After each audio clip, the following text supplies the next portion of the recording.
오늘은 성화 한 편을 감상하시겠습니다. 렘브란트라고 하는 유명한 화가가 그린 탕자의 귀향이라고 하는 작품입니다. 누가복음에 나오는 그 탕자의 비유 있지 않습니까? 두 아들을 가진 아버지, 그런데 둘째 아들이 집을 나갔다가 다시 돌아와서 기쁨으로 그를 맞아주는 아버지의 비유. 이제 하나님이 우리 아버지가 되시는데 어떤 아버지이신가, 어떤 하나님이신가를 제가 볼 때는 성경에서 가장 잘 보여주는 그런 비유인 것 같습니다. 바로 이 장면을, 이 비유를 렘브란트라고 하는 유명한 화가가 그림으로 표현을 했는데, 이 그림을 잘 보시면은 대표적인 인물 셋이 나오죠. 탕자가 나오고, 그다음에 아버지가 나오고, 또 큰아들이 나오죠. 그런데 이 성화에는 한 사람이 더 나오네요. 예수님의 비유에는 어머니가 빠졌어요. 아버지만 있는 그런 모습이잖아요. 그런데 렘브란트의 화가는 이 비유를 그림으로 그릴 때에 어머니까지 같이 넣었네요. 이 집에 어머니가 있었을까 없었을까? 그런 질문은 하나만한 질문이죠. 왜냐하면 비유이기 때문에 어머니가 꼭 등장할 이유가 없었기 때문에 등장하지 않았던 것뿐이죠.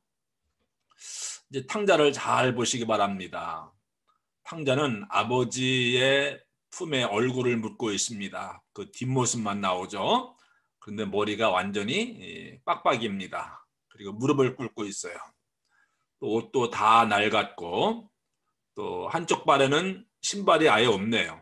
상처투성이고, 다른 발에 신은 신발은 반쯤 헤어져 있습니다. 그가 얼마나 비참했던 삶을 살았는지를 잘 보여주고 있습니다. 집을 나간 탕자의 모습이 잘 그려져 있죠.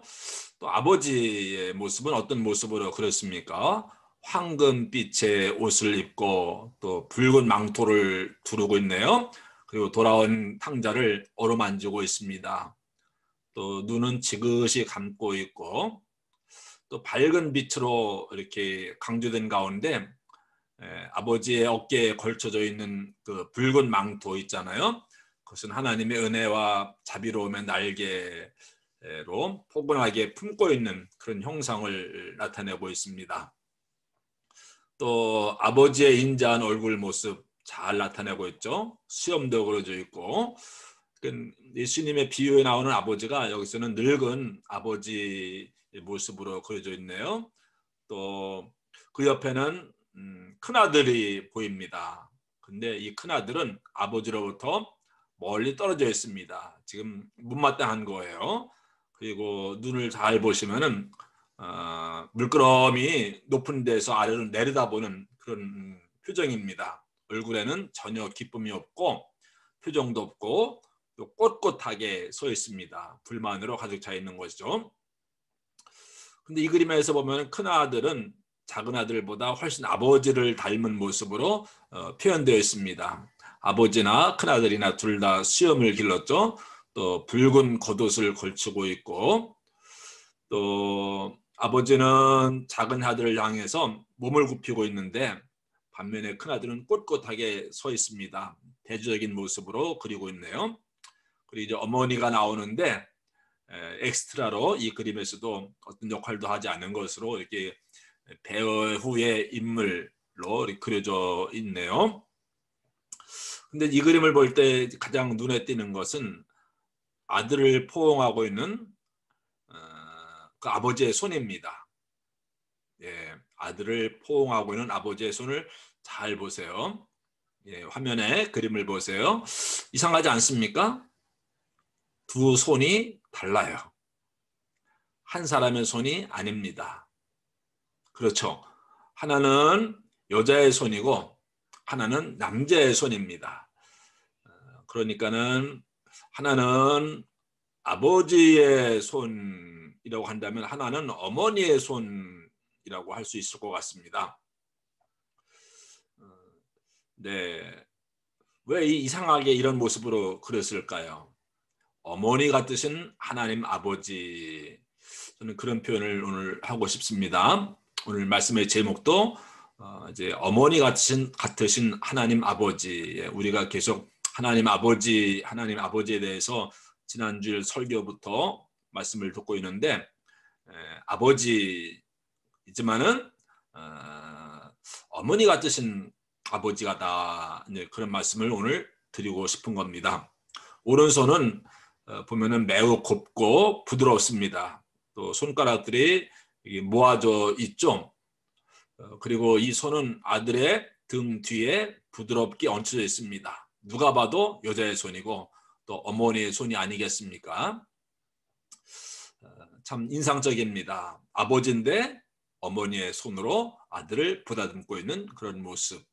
그 아버지가 어떤 아버지인가를 잘 말해주고 있죠. 또 이제 우리 비유에도 보면은 아직도 상고가 먼데 동거밭까지 달려가서 아들을 포옹하고 입을 맞추고 그러지 않습니까? 누가? 아버지가. 그런데 실제로 이제 이 집에 아버지가 있고 어머니가 있다고 한다면은 누가 그렇게 할까요? 아버지는 문도 열지 않고 문을 닫고 밖을 내다보지 않을 겁니다. 근데 어머니는 맨발로 두 손발로 뛰쳐나가서 어디까지 동거밭까지 뛰쳐나가서 돌아온 아들을 감싸 안고 울면서 포옹하고 감격하고 너무 좋아가지고 그 아들을 집으로 데리고 오겠죠. 어머니의 눈에서는 눈물이 주르륵 흘러내렸을 겁니다. 그런데 예수님의 비유에서는 아버지가 그렇게 하잖아요. 아버지가 달려나갑니다. 아버지가 얼싸안고 아이고 내 새끼 하면서 아버지가 눈에서 눈물을 흘리고 아버지가 아들의 손을 붙잡고 집으로 돌아오지 않습니까? 어머니 같으신 아버지로 예수님이 하나님 아버지의 모습을 그리셨더라고요. 또 큰아들이 못마땅하고 불평불만으로 가득 차 있지 않았습니까? 잔치에도 들어오지 않고.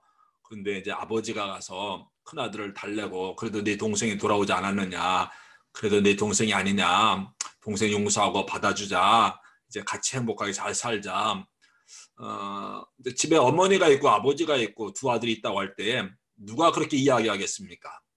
아버지는 하면서 내다보지도 않고 냉정하게 돌아온 아들을 대할 텐데, 근데 이 어머니는 그 아들을, 그 큰아들을, 큰아들 지금 불평불만으로 가득 차 있지 않습니까? 설득을 시키고 어떻게든 잔치 자리에 들어오게 하려고 끌고 들어오려고 하고 뭐 이런 모습으로 우리가 상상을 하게 되는데, 근데 예수님은 아버지가 그 일을 하는 것으로, 물론 이 집에 어머니가 등장하지 않아서 그렇게 했는지 모르겠습니다만은 그것은 중요한 것이 아니고, 만약에 아버지라고 한다면은 우리는 아버지라고 한다면 불호령을 내리고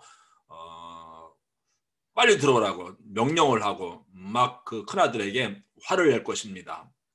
그런데 예수님의 비유에 나오는 아버지는 그렇게 하지 않고 마치 어머니처럼 설득을 시키고 달래고 손 붙잡고 들어오려고 하는, 그러나 그 손을 뿌리치는 못된 큰아들, 이런 모습으로 그리고 있지 않습니까?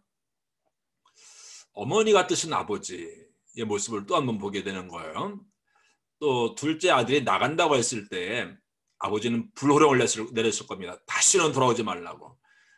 그러나 어머니는 나가려고 하는 아들을 어떻게 해서든 붙잡으려고 달래고 설득하고 뭐 울고 뭐 그러지 않았겠습니까?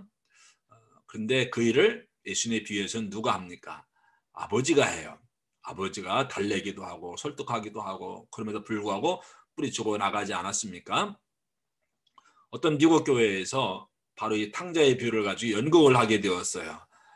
연극을 하고 있는데 아버지가 나가지 말라고 이제 사정을 합니다. 그런데 그 모습을 보고 교인들이 충격을 받았어요. 집을 나가려고 하는 작은 아들을 붙잡으면서 아버지가 사정하는데 무릎을 꿇어요. 무릎을 꿇어요. 대개는 자식이 아버지에게 잘못됐습니다 무릎 꿇고, 이제 오늘은 그렇게 하는데, 그런데 이 집을 나갈 때는 아버지가 무릎을 꿇고 아들에게 사정을 합니다. 그 아버지가 누구예요? 하나님이시잖아요. 하나님이 인간에게 사정을 한다? 있을 수 없는 일이죠. 하나님이 인간 앞에 무릎을 꿇는다? 있을 수 없는 일입니다. 그런데 실제로 이 비유에 나오는 것처럼 이게 실제로 일어났던 일이라고 한다면 사정을 했을 겁니다. 무릎을 꿇고. 어머니 같으신, 어머니라면 그럴 수 있죠. 내 아들아 왜 그러냐, 눈물 흘리면서 내가 이렇게 빈다, 제발 나가지 말아라. 그런데 예수님은 아버지가 그렇게 했다라고 말씀하셔요. 그 아버지가 누구라고요? 하나님이라고 하는 거예요. 하나님이 무릎을 꿇어 그런 모습, 충격이 아니겠습니까? 또 집에 들어왔을 때 무조건 받아준 사람이 아버지예요, 어머니예요? 우리라면 분명히 어머니였을 겁니다. 아버지는 내다보지도 않았을 겁니다. 그런데 예수님의 비유에서는 아버지가 동구밭까지 나가서 그 아들의 손을 잡고 집으로 와서 또 아버지가 잔치를, 어머니가 아니고 아버지가 잔치를 열어주고 또 아버지가 큰아들을 설득하고 사정을 하고 무릎 꿇고 빌고 이제 용서해 주라, 그런 모습이 아니겠습니까? 또 실제로 이렇게 아들이 돌아왔다고 했으면 여기 오늘 어머니도 있잖아요. 그럼 어머니가 막 잔치를 준비하고 막 반지 막 끼워주고 신발 새로 갖다 주고 새로 입혀주고 막 그럴 텐데 아버지가 오늘 그렇게 해주잖아요. 목사님, 이 비유에 예수님 그 어머니가 안 나오잖아요. 그렇게 물으시면 안 되는 거예요. 어머니가 등장하지 않은 이유, 아버지밖에 등장하지 않은 이유, 아버지 대신 하나님이시지만 어머니 같으신 아버지, 어머니 같은 아버지, 하나님이 그런 하나님이시라고 하는 것을 지금 말씀을 비유를 통해서 우리들에게 해주고 있는 겁니다. 그러니까 이 비유에 나오는, 또 이 그림에 나오는 어머니, 아버지, 이 비유에 나오는 아버지는 어머니 같으신 아버지의 모습으로 완전히 그리고 있지 않습니까? 그래서 이 렘브란트가 어머니의 손을 그렸던 것이구나. 아버지의 손인데 분명 한쪽은 아버지 부성애, 한쪽은 어머니 모성애. 그리고 이제 아버지의 손은 어떤 정의를 상징한다고 한다면 어머니의 손은 사랑을 상징하는, 동전의 양면이죠. 하나님의 모습에 있어서 한쪽에는 사랑과 또 한쪽에는 정의. 그런 이사야 49장 15절에 이런 말씀이 나옵니다. 여인이 어찌 그 젖먹는 자식을 잊겠으며 자기 태에서 난 아들을 긍휼히 여기지 않겠느냐. 제가 털사 오클라호마에 살 때에 전도사님 사모님이 오셨었는데 한국에서, 근데 이제 막 태어난 아들을 몇 개월밖에 되지 않은 아들을 두고 온 거예요. 그래서 날이면 날마다 그 아들 생각이 나가지고 늘 울던 그런 모습이 생각이 납니다. 바로 여인이 어찌 그 젖먹는 자식을 잊겠으며, 맞는 말씀이잖아요. 근데 여기서 여인은 누구를 이야기하는 겁니까? 하나님을 이야기하는 거예요. 젖먹는 자식은 누구를 이야기합니까? 이스라엘 백성을 이야기하는 거예요. 하나님이 여기서도 아버지가 아니라 어머니의 모습으로 그려주고 있는 것을 보게 됩니다. 어머니가 뜻은 하나님. 그래서 따스한 사랑으로 감싸주고 있는, 오늘도 돌아온 아들을 감싸주는 아버지. 근데 어머니가 뜻은 아버지. 참 그런 모습으로 그림을 그려주고 있습니다. 우리가 상상하는 아버지는 근엄하고 무뚝뚝하고 뭐 그런, 제가 알고 있는 사모님 가운데도 아버지가 그런 아버지였어요. 뭐 전형적인 한국의 옛날 아버지들의 모습이었죠. 그래서 아버지에 대한 이미지가 별로 안 좋아서 하나님 아버지 그 말을 못했다고 하는 이야기를 들었습니다. 그렇다가 이제 아버지에 대한 그런 컴플렉스가 극복이 되어지고 지금은 이제 하나님 아버지라고 부릅니다만은 아버지에 대한 그런 이미지가 다 있지 않습니까? 그런데 예수님의 비유에서는 아버지가 그런 무서운 그런 아버지가 아니고 품어주고 또 희생하고 온유하고 용서하는, 또 사랑하는, 있는 그대로 우리를 받아주는 그런 어머니의 모습으로 그려주고 있지 않습니까? 어머니 같으신 하나님, 아버지라고 부르지만은 그 아버지는 모성을 지니신 그런 아버지라고 하는 그런 메시지를 이 그림은 너무 잘 보여주고 있습니다. 네, 우리 이제 이 탕자의 비유를 많이 들어왔는데 내가 집에 있는 큰 아들일 가능성이 많이 있죠. 교회 오래 다니신 분들은 바리새인과 같이 또 탕자인 경우도 있죠. 지금 집을 나가 있는 그랬다가 막 돌아온 또 아버지가 있습니다. 아버지는 큰 아들은 설득을 시키고 작은 아들은 포옹을 해주고 용서해주는 그런 모습. 교회 안에 이 아버지 같은 사람이 있어야 되고 또 탕자가 돌아왔을 때 용서해주고 받아주는 그런 형 같은 사람이 있어야 되는데 형은 그렇게 하지를 못하지 않았습니까?